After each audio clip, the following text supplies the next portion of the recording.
Alright, we'll edit this together somehow. Oh, I tell you what, I had forgotten just how loud this driver is. The Cobra SC, which is Sweet Zone.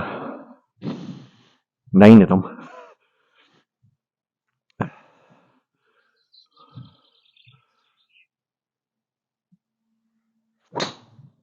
Oh, my life. That's loud, eh? Oh, developed a rattle. One shot and we're rattling. Yeah, hold together. Easy way to fix a rattle. If you've got a gas cooker, what you've got to do is heat it up. Go like that till the bit of glue melts and it'll re-fix itself. Nothing to worry about. If anything,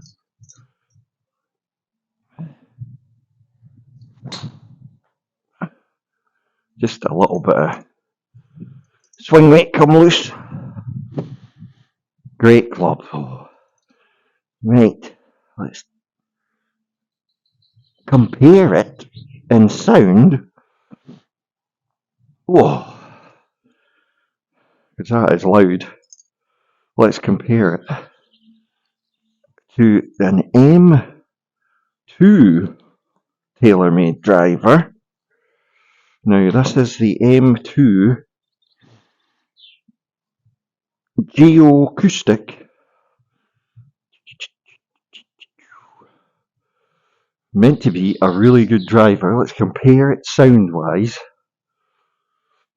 to the, already you can tell, blinking blimey Charlie. This head looks enormous compared to that Cobra.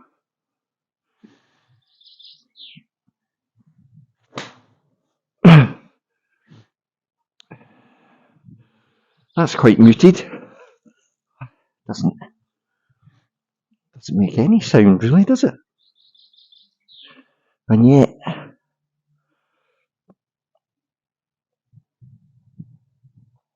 if you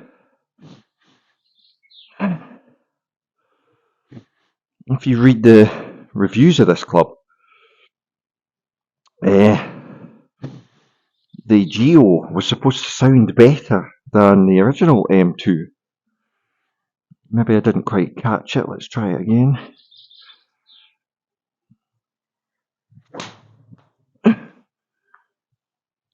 Well, it's like it sounds like a wet blanket, doesn't it?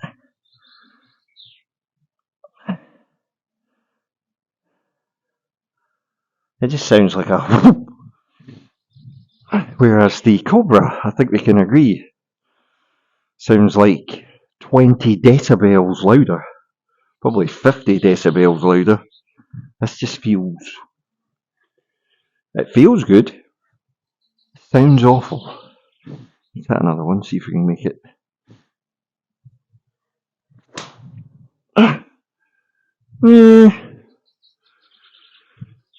Sounded okay.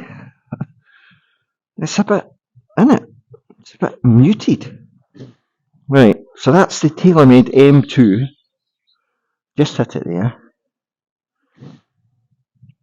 Let's hit another Cobra. Get the earplugs ready. See, I don't know. Is this like... does this... I need to clean that up. I don't know how I've managed that. That'll come off. Should have polished that. There you go. Ball falling off the tee. Quality. Right. Now I think I'm a sound player. Because if the M2 that I've just hit sounded like this,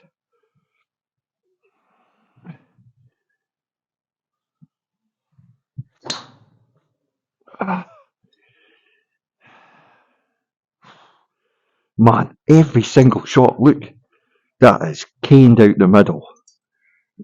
Ding, ding, ding, ding, ding, ding, ding, ding. I mean, the first couple of hits actually sounded louder. So if anything, I think I've got the first one of these. I can remember playing this driver back in the day, the Cobra SZ.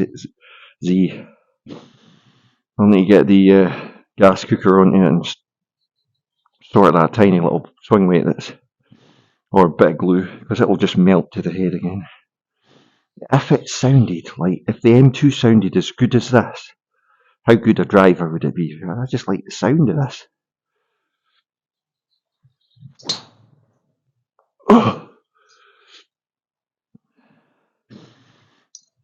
I'm trying to remember the American player that played this driver. J.B. Holmes. How could you forget him? J.B. Holmes played this driver back in the day.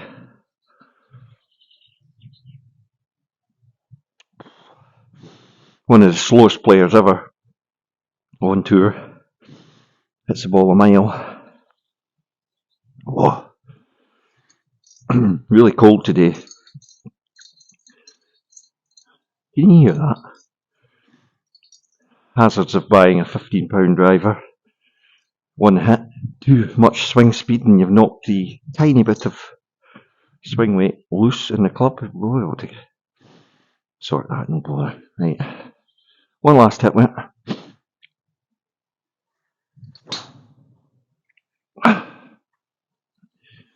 How loud is that? What we'll do is when we're out on the course today, when I'm driving, I'm going to laser how far this is going. I would hit one up, but I can't because I'm playing in a 9-hole sweep.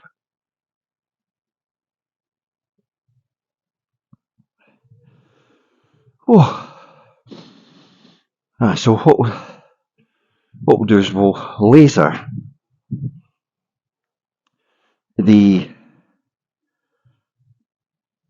yardage back to the tee, and it'll give us a rough idea how far the Cobra driver's going. And I'll put it in the comments so you can guess how long or how far you think I'll hit it off the tee. Cobra SZ. This is the M2.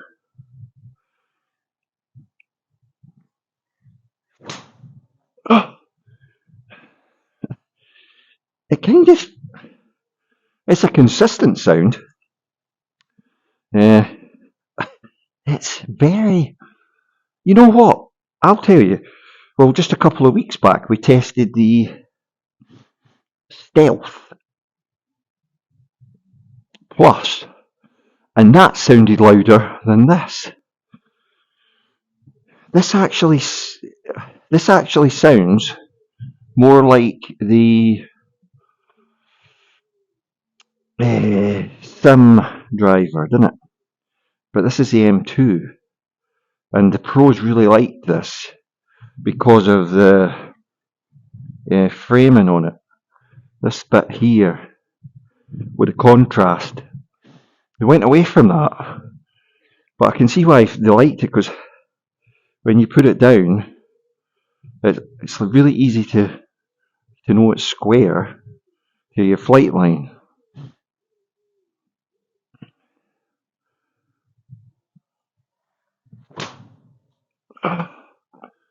Interesting, eh? Difference in the, well, not only the size, over the years they've got bigger. TaylorMade have gone really quiet with the sound, and to a degree, Cobra did the same thing. Cobra went from, like, you would literally hit that Cobra driver on any range, and you would wake up folk in the next postcode, you know, and they went away from that, and the modern drivers don't sound as loud, but a lot of people liked the loudness. A lot of people did like the complete loudness, right? what we've got here is a little bendy. First time trying this. It's a little bendy rod. Now, if I get it right, I reckon it'll... Yep, I thought it would do that. Right.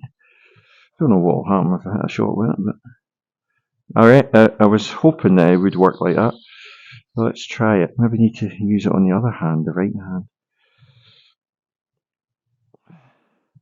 It's just getting it in the hand comfortably. Try it like that. There's a logic here for this. If I can get it comfortable. It's not comfortable.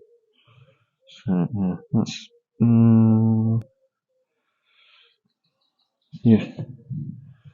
Because it's running up my body and it's connected to my ear, so when I do that, I've got to keep it connected. Oh, that ain't good. I wondered what would happen if I tried that, so I just tried it. Don't like it. Right, let's get the clipper out to show you that. Because this, I think, will really help if... Basically, like with the gem, the unfortunate thing about the gem is set it so it's straight. You know, the gem sits like that, but you can't hit shots with the gem and get any feedback. So we made up this clipper so we can hit shots with it on, just like the gem. But we can obviously check our feedback. So there, you see how much of that is vertical lift, and on the 45. So here we go.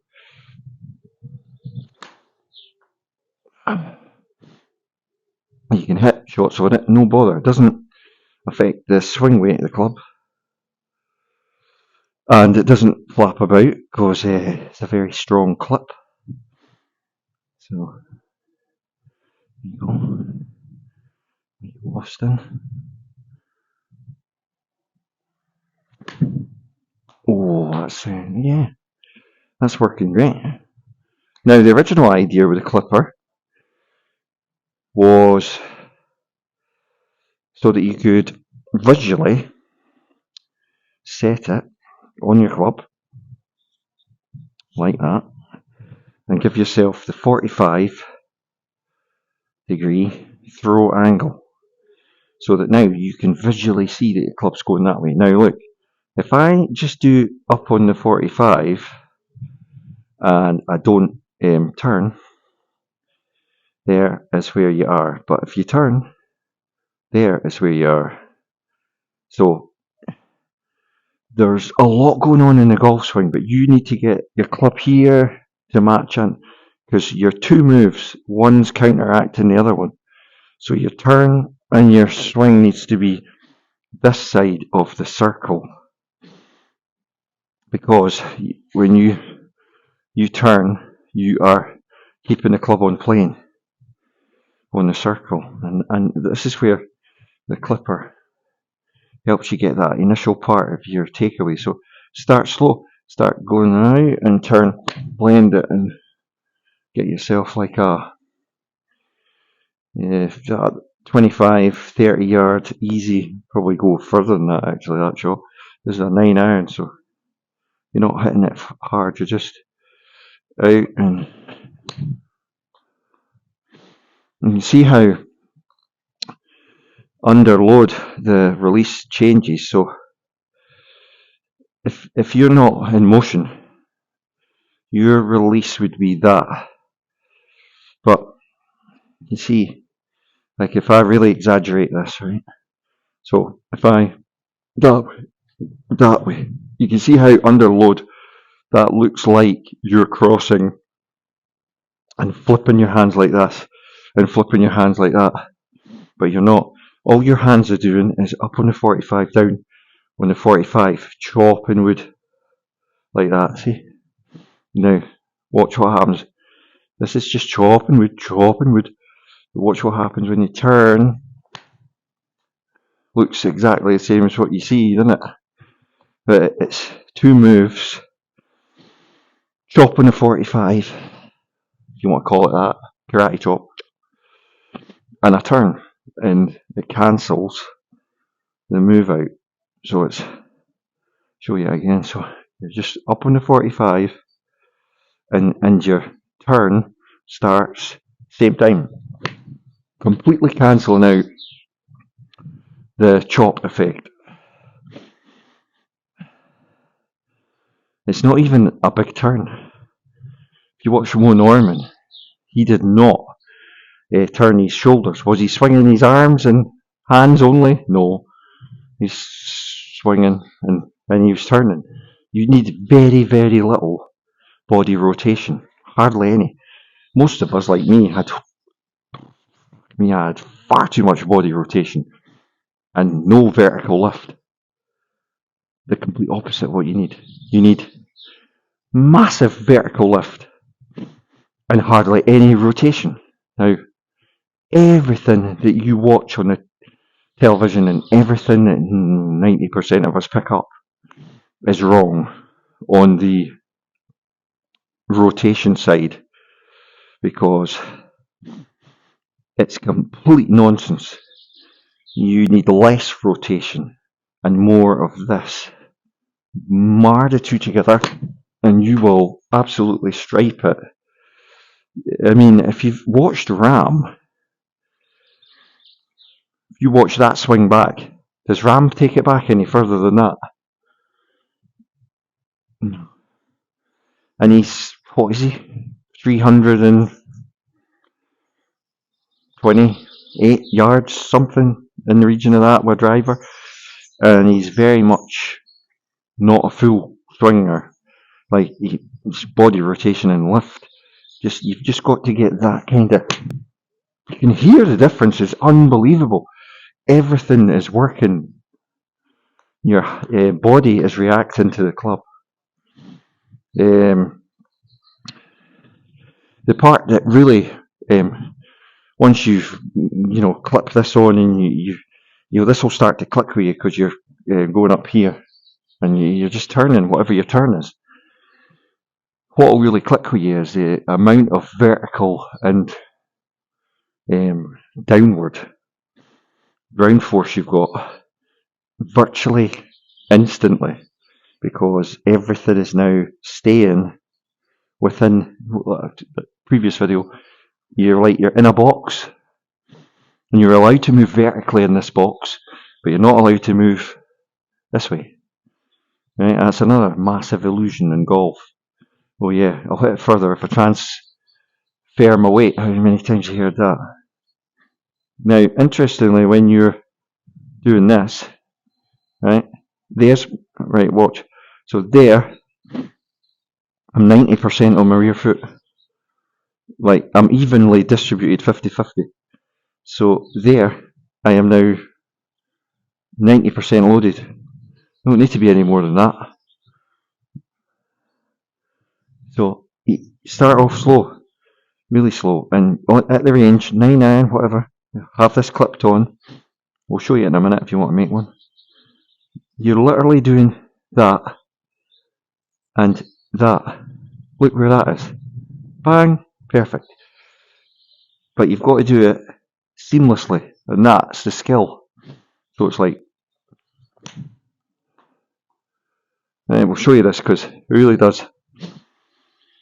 Oh, now, if you're in the UK, Poundland sell packs of these really powerful clips for £1, as the name suggests, but you get 4 of them, so they are really strong. And all you do is get a plastic drinks straw that's rigidish, but you don't want anything any longer, and just use electrical tape, put 2 wraps around it, and that's it. That must be the cheapest swing aid ever made. And like I say, you can use it like the 45-degree line, right? Going up there to show you the throw line, yeah?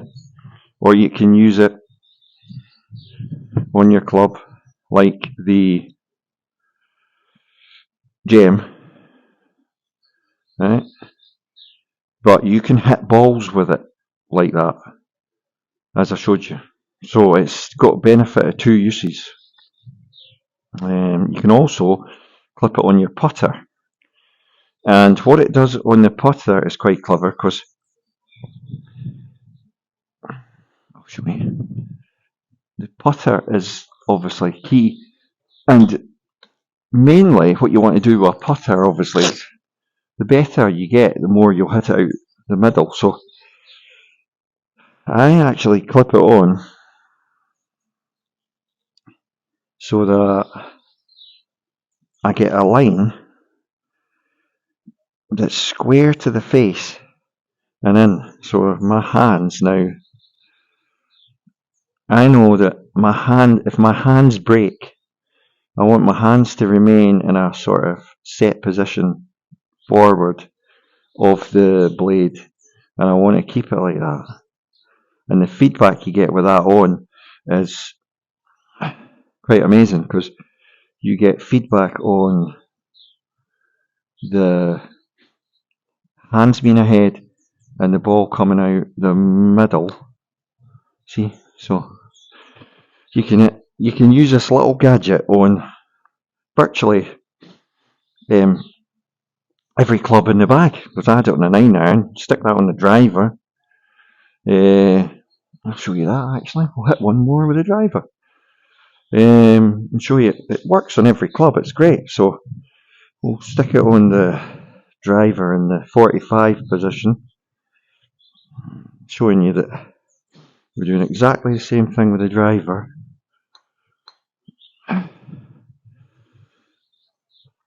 And this is the illusion in golf. And you just watch it on the TV and you think, well, it must all be rotational, eh? Absolutely not. You've got to get the club, your hands, matching in to the 45 with both these here and here. Then you're going here and turning. Bang. Oh, that'll be the golf swing then. So make sure this little move here, look, there. That's you now on the flight line. And now get your earplugs in. There you go. Hit it with the driver, stays on, no bother. And we didn't lose our tee. So thanks for watching the video, and hopefully the audio has worked this time, otherwise I'm going to have to do another voiceover. But the mic is green and not flashing. Plus you can just put that in your pocket in your bag, light as. And thanks for watching a couple of videos, supporting the channel. I subscribe, and if you want to help out, there's an email address. Just ping us an email. I'll stick your name up in the, sponsored by, helping out. Stick your name in, get it out on the channel. If it's a business name, stick that out as well. If it's whatever it is, but you'll be doing a lot helping out. And thanks for watching on this cold but very sunny. So the sun's out, guns out. No, it's too cold for that. It's about -4. So the sun's out, but I'm definitely not getting the guns out.